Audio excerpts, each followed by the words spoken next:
नमस्ते साथियों। आज फिर हम एक नया वीडियो बनाने जा रहे हैं। छोटा वीडियो है कि हमने सबसे पहले पढ़ा था भाषा और भाषा के रूप। सबसे पहले वीडियो में पढ़ा भाषा और भाषा के रूप। दूसरे वीडियो में हमने पढ़ा है कि भाषा, बोली और उपभाषा में अंतर। इन दोनों वीडियो को समझने के उपरांत अब जो हमें आवश्यकता है वो है अपना भाषा के बाद लिपि। तो आज का अपना जो टॉपिक, जो बिंदु रहेगा वो रहेगा लिपि। सबसे पहले लिपि कहते किसे हैं? तो लिपि का मतलब साथियों मात्र चिन्ह से है। यदि हम साक्षर नहीं होते तो हमारे लिए मात्र ये चिन्ह होते। जैसे यदि आपसे पूछ लिया जाए कि ये क्या है, तो आप इन्हें चिन्ह ही बताओगे अपनी भाषा में, लीक लकोड़ा चिन्ह। लेकिन ये हो सकता है किसी लिपि के हो, किसी दूसरी भाषा के हो। हमने इसका अध्ययन नहीं किया इसलिए हम जानते नहीं है। ठीक इसी प्रकार जिनको देवनागरी लिपि का ज्ञान नहीं है उनके लिए ये सारा एक चिन्ह है, चिन्ह के अलावा कुछ नहीं। तो लिपि किसे कहेंगे? लिपि की परिभाषा देखिए। आज का बिंदु अपना लिपि रहने वाला है कि परिभाषा मौखिक ध्वनि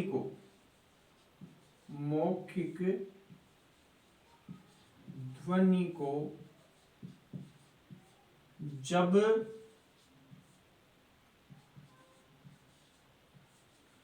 लिखित रूप की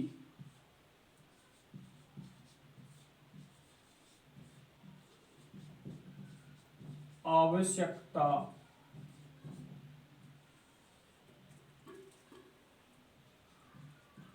पड़ी तो कुछ ध्वनि चिन्हों का प्रयोग किया गया। कुछ ध्वनि चिन्हों का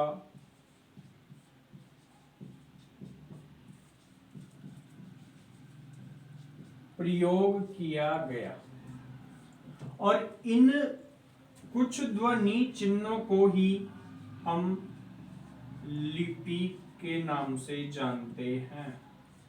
इन ध्वनि चिन्हों को लिखित रूप का जो प्रयोग किया, इन ध्वनि चिन्हों को हम लिपि कहते हैं। अब लिपि, हम हिंदी भाषा की ओर अग्रसर रहेंगे कि भारत देश में हिंदी भाषा जो राष्ट्रभाषा है उसके लिए जो लिपि है, लिपि बराबर चिन्ह, इन चिन्हों को ही हम लिपि कहेंगे। छोटी परिभाषा है, लिपि चिन्हों को लिपि कहेंगे। लिपि हम जो भाषा पढ़ेंगे वो अपनी भाषा रहेगी हिंदी, संस्कृत। इन दोनों की जो लिपि है वो है देवनागरी। तो ध्यान रखेंगे कि लिपि किसे कहते हैं, यानी भाषा को जो मौखिक ध्वनि, भाषा को लिखित रूप देना है उसे क्या कहेंगे? लिपि। भाषा का लिखित रूप आप यूं समझ सकते हैं, भाषा का लिखित रूप बराबर लिपि। और लिपि कौन सी? देवनागरी। तो आज हम अब देवनागरी लिपि का अध्ययन करेंगे। कुछ लिपि अपने जो चलती है, देवनागरी लिपि अंग्रेजी भाषा की होती है, रोमन लिपि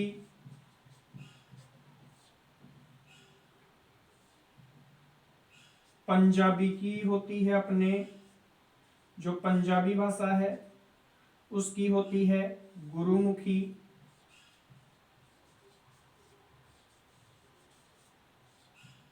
और एक चलती है अपने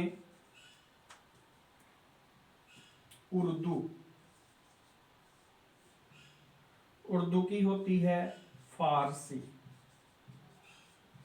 9th क्लास का जो प्रगति पत्र होता है उसके अंतर्गत हम देखते हैं ये सारी की सारी भाषाएं हमें देखने को मिलती हैं। हिंदी, संस्कृत, अंग्रेजी, पंजाबी, उर्दू। संस्कृत को हम उसमें तृतीय भाषा के नाम से जानते हैं, तृतीय भाषा। इस प्रकार से अपनी पांचों का ध्यान रखना है। हिंदी, संस्कृत देवनागरी लिपि है, अंग्रेजी भाषा की लिपि रोमन है, पंजाबी भाषा की लिपि गुरुमुखी है और उर्दू भाषा की लिपि फारसी है। अब हमें देखना है सबसे मेन देवनागरी लिपि।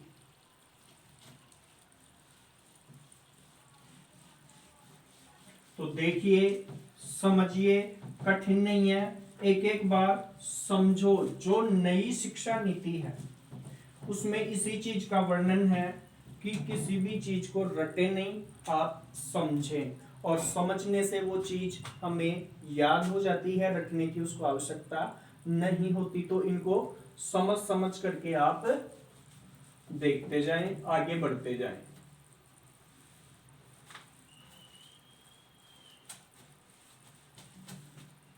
देखो, लिपि की परिभाषा के बाद अब है अपनी देवनागरी लिपि।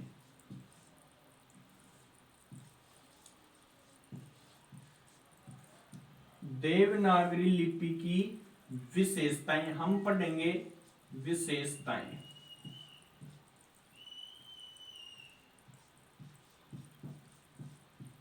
देवनागरी लिपि की विशेषताएं। देवनागरी लिपि की विशेषताएं पढ़ने से पूर्व मैं आपको बता दूं कि संस्कृत भाषा हिंदी भाषा की सूत्र भाषा मानी जाती है, यानी भारत देश में सबसे ज्यादा संस्कृत भाषा का ही प्रचलन रहा था, है, और उसी से हिंदी भाषा निकली है। तो देवनागरी की जो लिपि है वो सबसे श्रेष्ठ लिपि, सबसे श्रेष्ठ लिपि कौन सी लिपि मानी जाती है? देवनागरी लिपि। क्यों मानी जाती है? इसके लिए हमें पढ़ना है विशेषताएं। देखो, पहले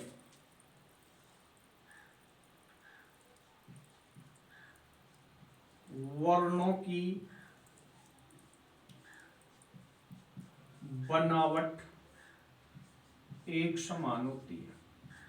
सबसे पहली बात, देवनागरी लिपि में वर्णों की बनावट एक समान होती है। अर्थात बच्चे को इंग्लिश सिखाना है तो पापा से कहेंगे 4 लाइन की कॉपी लाके दो। क्यों? उनमें अलग अलग वर्ण है। देवनागरी लिपि पढ़नी है तो हिंदी वाली कॉपी के ऊपर ध्यान दे दीजिए। अपनी जो हिंदी की कॉपी है उसमें जो लाइन है, उन लाइनों के बीच में जितना स्थान है वो सभी में बराबर है, इसलिए वर्णों की बनावट एक समान होती है। दूसरा है अपना, कोई भी वर्ण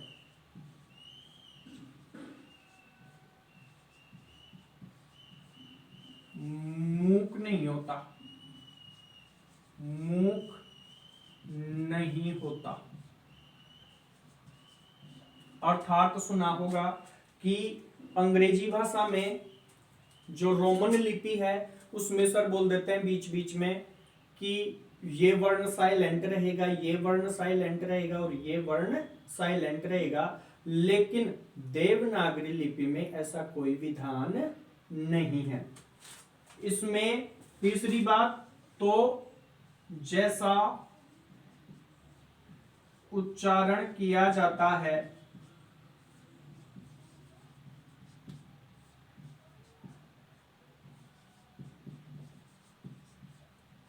उसी के अनुरूप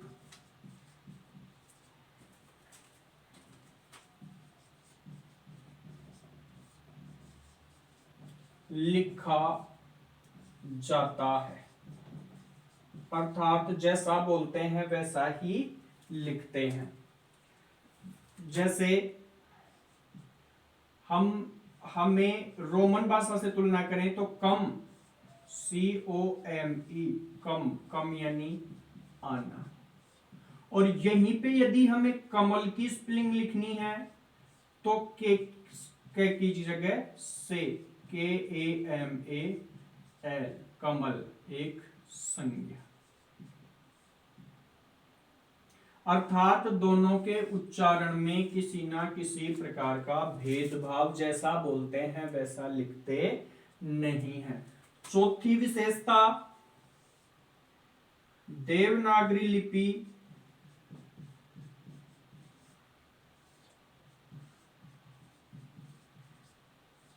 हमेशा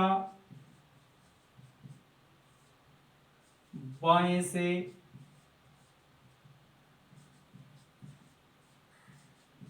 दाएं लिखी जाती है। देवनागरी लिपि हमेशा बाएं से दाएं लिखी जाती है। पांचवी विशेषता, देवनागरी लिपि में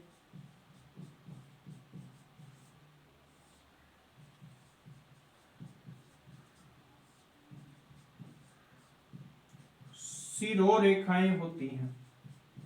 सिरोरेखाएं, क्वेश्चन आया हुआ है, सिरोरेखाएं कौन सी लिपि में होती है? सिरोरेखाएं होती हैं।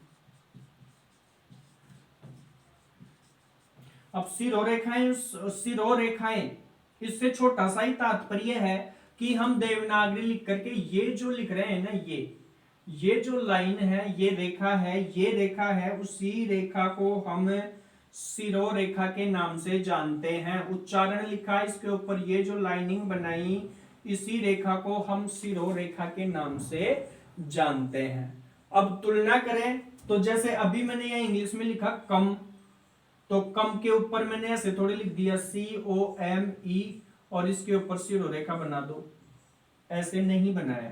तो सिरोरेखाएं कौन सी लिपि में होती है? देवनागरी लिपि के अंतर्गत तो सिरोरेखाएं होती हैं।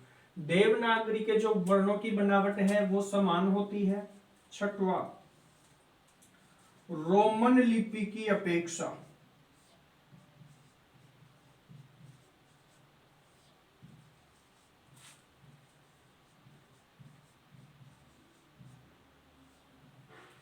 स्थान कम घेरती है, अर्थात इंग्लिश भाषा की अपेक्षा कम स्थान घेरती है। कैसे समझेंगे? कि यहीं से कमल इतनी सी जगह, कमल इतनी सी जगह, कमल कमल, कम कम, यहां 2 वर्ण है और यहां कितने हो गए? 4 हो गए। इसको समझना है। रोमन लिपि की अपेक्षा स्थान कम घेरती है। कैसे घेरती है? कम कितने वर्ण हैं? 2, इसमें कितने हो गए? 4, पूर्णतः वर्ण स्वरों को छोड़कर। सातवां है कि देवनागरी लिपि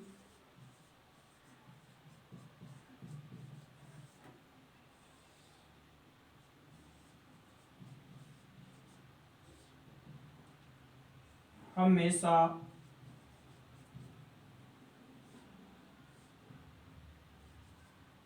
प्रत्येक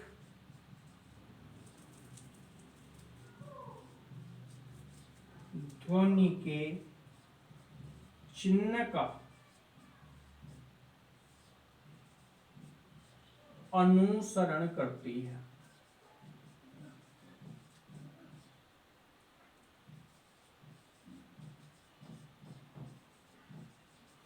एक बार पुनः देख लेंगे कि वर्णों की बनावट एक समान होती है, अर्थात अपनी जो हिंदी की कॉपी है, हिंदी की कॉपी, उसे देख लेना है कि कोई भी वर्ण मूक नहीं होता, अर्थात साइलेंट शब्द सुना होगा, SAILENT, साइलेंट अंग्रेजी में, कि ये साइलेंट हो गया, जैसे NO,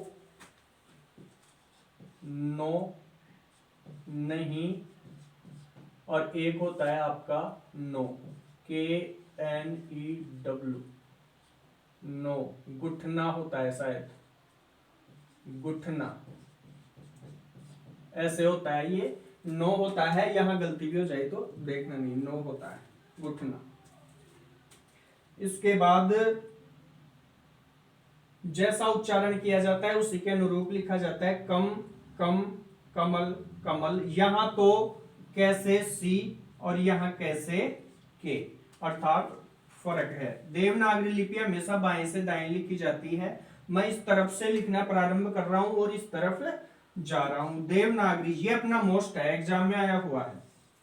देवनागरी लिपि में शिरोरेखाएं होती हैं, अर्थात ये जो लाइनिंग है उसे शिरोरेखा कहते हैं। रोमन लिपि की अपेक्षा स्थान कम घेरती है और देवनागरी लिपि हमेशा प्रत्येक ध्वनि के चिन्ह का अनुसरण करती है, अर्थात अनुस्वार का भी यहाँ उच्चारण भी है और चिन्ह भी है, विसर्ग का भी यहाँ उच्चारण भी है और चिन्ह भी है, ग्रहित स्वर का भी उच्चारण भी है और चिन्ह भी है, अर्थात देवनागरी लिपि को हम सर्वश्रेष्ठ लिपि कहते हैं। जय हिंद।